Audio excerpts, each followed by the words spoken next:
Let's talk about the iPhone and Siri AI and Apple Intelligence, all that stuff. I'm back from California, from WWDC. Oh no, hang on.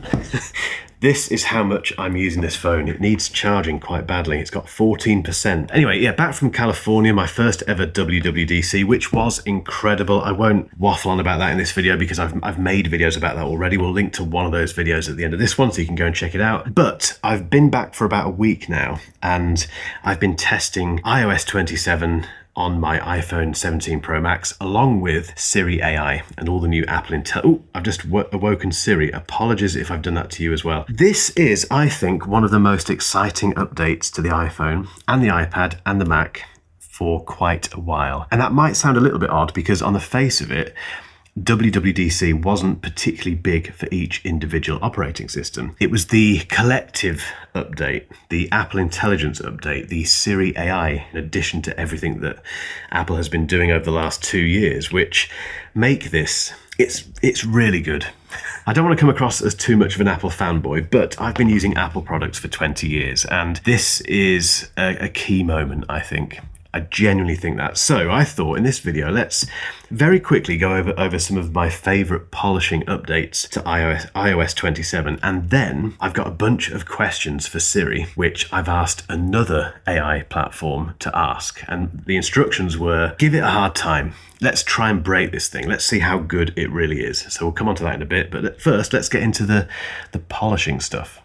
Right, liquid glass, that's the first update. So if we go into settings and into appearance, we have a new liquid glass setting and a slider. So if you don't like liquid glass, you can turn it off completely. You can see on the search bar there, if I go all the way to the right, it doesn't completely get rid of the translucency, but it does reduce it quite significantly. Whereas if I go all the way to the left, it's very translucent. It starts in the middle. For me, that's absolutely fine. I don't mind liquid. In fact, I quite like liquid glass, but Apple has listened. And if you're one of the people who doesn't like it, you can pretty much get rid of it or increase it. If if you're a liquid glass, aficionado, you can really go for it. It's entirely up to you. Then we have the performance improvements, up to 30% faster app loading, up to 70% faster photo loading, and up to 80% faster AirDrop. The AirDrop one is the one that I'm most interested in because I have had issues with AirDrop in the past where it's kind of cancelled itself, or it's just stopped, or I've had to restart it, or it's just been very slow. So to hear that it's improved is very good news. And in my limited testing, I've not done any kind of benchmarking with this, but it does seem to be a bit quicker. The app loading, I can't really tell because, this is a nice problem for Apple, but iPhones are very quick anyway, and this is beta software. So, it's beta.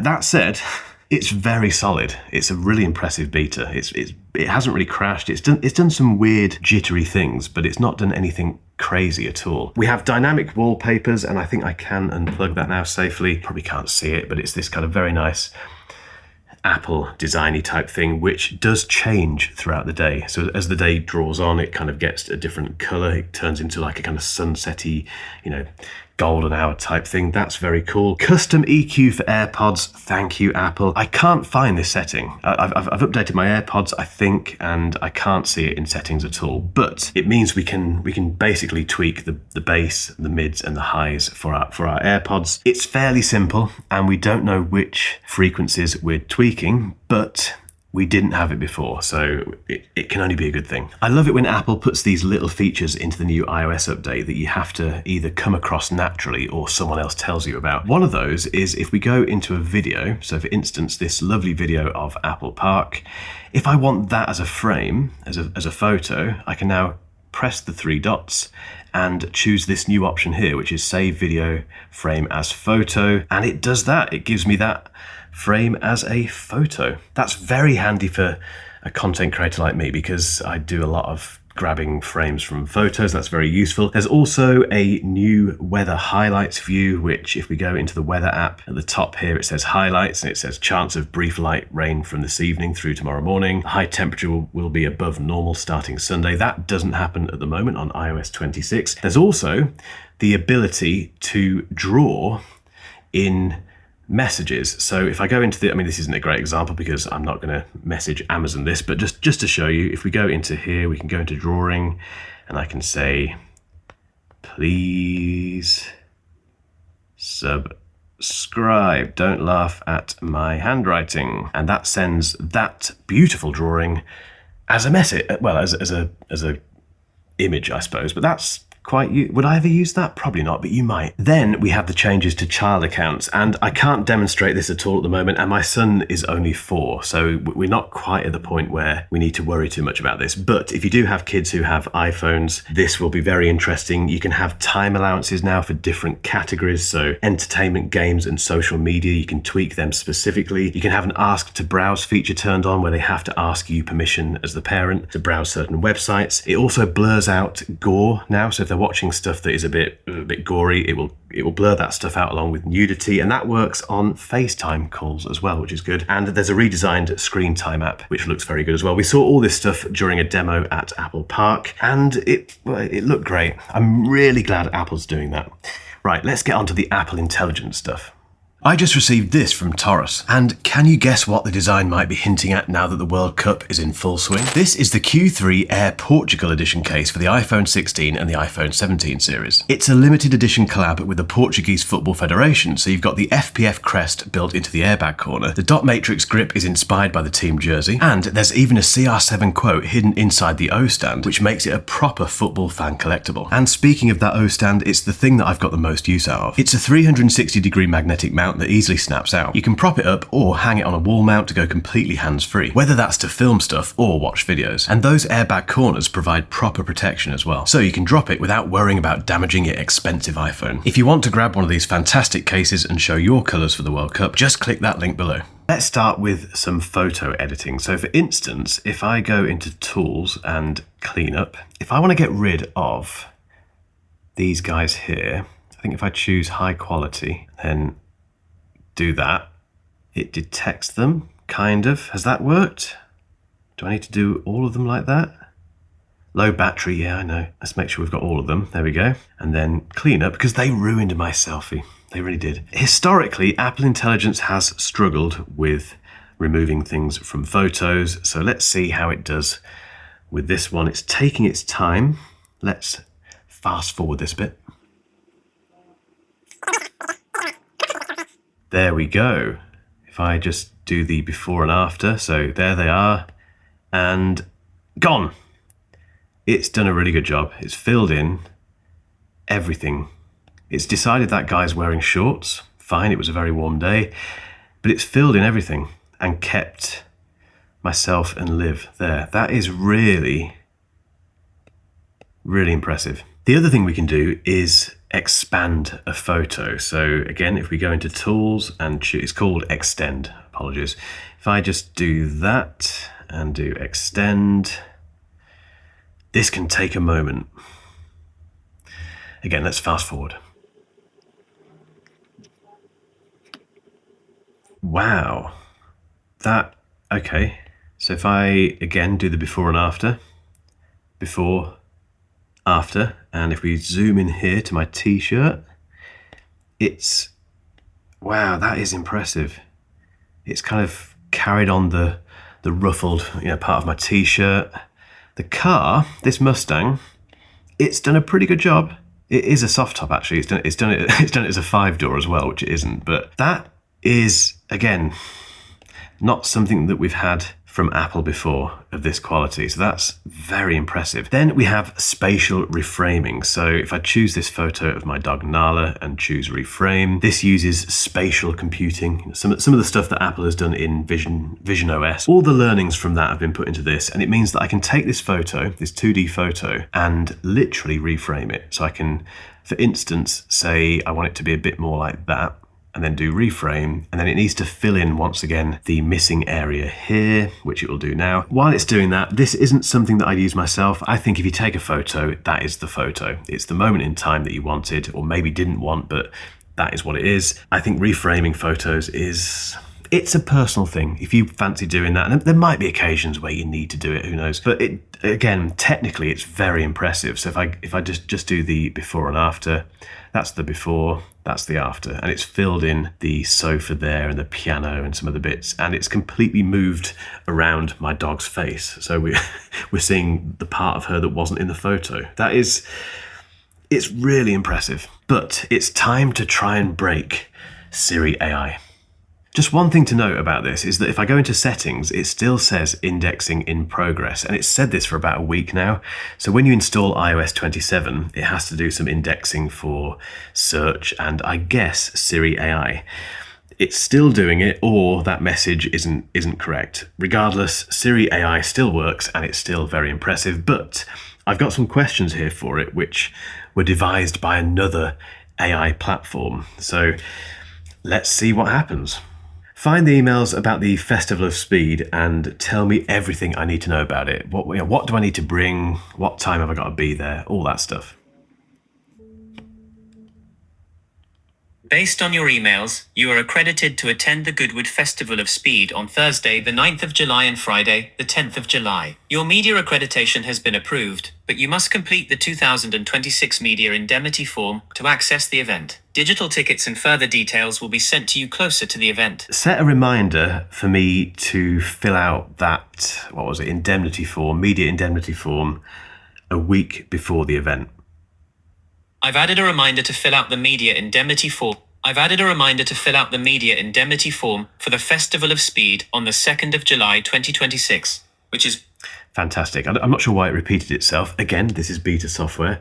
Right, the next thing is the fact that Siri is aware of what's on the screen. So if, for instance, if I bring up a BBC article here, let's see if this works. Summarize this news story.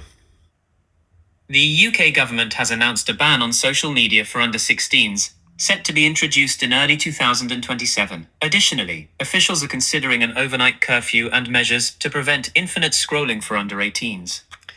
Okay, what else have we got? I really want to buy this car. How can you help me? The car in the photo appears to be a white Dodge Challenger. I can help you find local dealerships, check current listings for new and used models, or look up specific details like pricing and trim levels if you'd like. This answer is from Kelly Blue Book. Okay, find me 5 cars like this that I could potentially buy in the UK. Oh, it stopped. Again, beta software. Find me 5 cars like this in the UK that I could potentially buy. Here are 5 Dodge Challenger models currently listed for sale in the UK, ranging from high-performance Hellcats to classic V8 trims. This answer is from Kazuko UK and eBay Co UK. Okay, take me to the first one in that list. Getting driving directions to Leighton Buzzard. Okay. I don't want to actually go there, but I meant take me to the website. Okay, that's... that... Okay, I can kind of see what it was doing there. How many times have I been abroad this year? Based on messages and travel documents, you've been abroad 3 times this year. Spain, Austria, United States. I've been away more than that, to be fair, but it's got that from messages and notes and the calendar. Let me know. It's definitely more than that. Can you check my calendar? There's more in the calendar. I checked your calendar, but it mostly lists local appointments, filming schedules, and virtual meetings rather than your travel history. The 3 trips I found to Spain, Austria, and the United States came from your messages and travel documents. Okay. Maybe they're not in there then. Who knows? Okay. Okay, let's try something else. Find a 90-minute gap in my diary for next week to film some stuff. It needs to be the morning, ideally. Just pencil it into my diary. I found a 90-minute gap in your diary on the morning of Tuesday, the 23rd of June. I've scheduled to film some stuff from 9 a.m. to 10:30 a.m. for you. I won't show you all this stuff because there's some embargoed things in here, but yeah, it does give you all the rundown of your week. Nice. I need to go to London tomorrow and I need to get there for 11 a.m. Is it going to be quicker to get the train to Marylebone or to drive to Westfield in Shepherd's Bush? That's a tricky one. Driving to Westfield, London in Shepherd's Bush is slightly quicker than taking the train to Marylebone. Driving takes about 1 hour and 43 minutes, while the train journey takes about 1 hour and 45 minutes. Can you book me a train ticket? I can't book train tickets directly, but I can help you find train times or open a travel app if you have one installed. Okay, can you open Trainline? Yeah. Nice. I think that was pretty impressive. When you think how far Siri has come from what it is now in iOS 26 to this version, which again is a beta. I have to stress that. I've used it no end over the last week, and I've used it for very vague questions. A lot of that stuff, I'm not saying to it check my, well, I think I might have said occasionally check my emails or my notes or whatever, but generally speaking, I'm just saying I need to do this, I need to find that, when did this happen? I'm not saying find that specific email, or I think I left that thing in my notes. It's just, it's aware, it's become very aware very quickly of all my stuff, of all my whereabouts, which is what we were promised in WWDC 2024 when they first announced Apple Intelligence. This is working. There are some rough edges, obviously, but it's only going to get better. But I've genuinely been using this as my main phone for the last week, and Siri is so much more helpful. We also have the Siri app, the dedicated Siri app, which I won't go into that in this video, but it basically ties everything together and syncs all of your conversations between your devices. And I can see where that's going. I get the impression that Apple might develop that. Well, they'll obviously develop it further, but I think they could turn it into more of a Claude co-work type thing one day. I hope so. I have no evidence they're going to do that, but I really hope they do that, because they'd have me for that 100%. Guys, it's over to you. I want to know what you think about this. I've made a fair few videos now about WWDC and these betas, and it's time for me to sit back a bit and just keep using them, basically. I do have another video on the way about the Mac and macOS 27, which is Golden Gate as it's known, and the iPadOS 27 video is out already, so go and check that out and hit subscribe if you haven't done so already. Let me know in the comments if you've been using these betas, or if you've just, if you've got some thoughts on what Apple's doing here. See you down there. It's so hot in here. Cheers.